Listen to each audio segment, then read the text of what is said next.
Well, hey there, Aletheia Church. Hope that you guys are doing well in gospel community. Just going to spend a few moments recapping my sermon from Joshua chapter 2, which I had entitled A Change of Allegiance, where we zeroed in looking on the life of Rahab and what God does in her life as Israel kind of enters the promised land. And so we see in verse 1, when we get into chapter 2, we see that Joshua has sent out some spies just to be able to get the lay of the land and figure out what's going on in the promised land, specifically the city of Jericho, because that's going to be one of the military strongholds that they're going to need to take once they enter into the promised land across the Jordan. And so these two spies enter into the city of Jericho, and they stay at a prostitute's house by the name of Rahab. And we spend some time talking through the implications of that. I hope that you guys will as well during your group.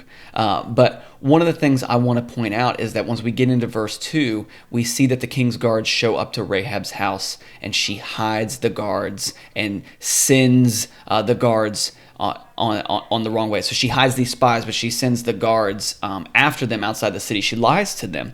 And we talked in the sermon about the implications of that, and I hope you guys will talk about that in group as well, just the implications of her lie and whether God is okay with that. But one of the things I think that we very clearly see there is that Rahab has placed her faith in God over her own people and the safety of Jericho.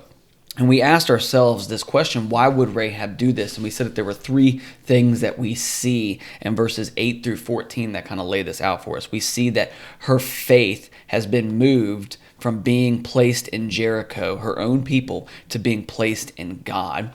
We said that that happens because the testimony of God's faithfulness had convinced her to follow him instead of her own people. And that lastly, the third thing we saw out of all of this was that her faith in God led to faith-based action, which ultimately for her meant the rejection of her very own people and betraying them for the sake of God and his cause. And we talked about the implications about how Rahab was being given a new identity and how in Christ we are given a new identity as well.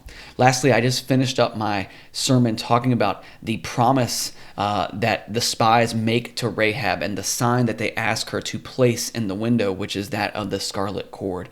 And we talked about the beauty of how that scarlet cord can be compared to the blood of the lamb being put on the doorpost and the lintel of the homes of the Israelites while they were in Egypt, or even being compared to our own time as the church of being baptized into Christ as an outward symbol of what God has already done, or by taking part in the Lord's Supper, recognizing his flesh and blood poured out for us. And so I hope you guys enjoy talking about this story this week, this beautiful story of redemption and what God does in Rahab's life, how no one is too far from God's grace or from his redemption. And I hope it will encourage you to a deeper trust of God and to be strong and courageous, just as God commanded Joshua and just as we see in Rahab.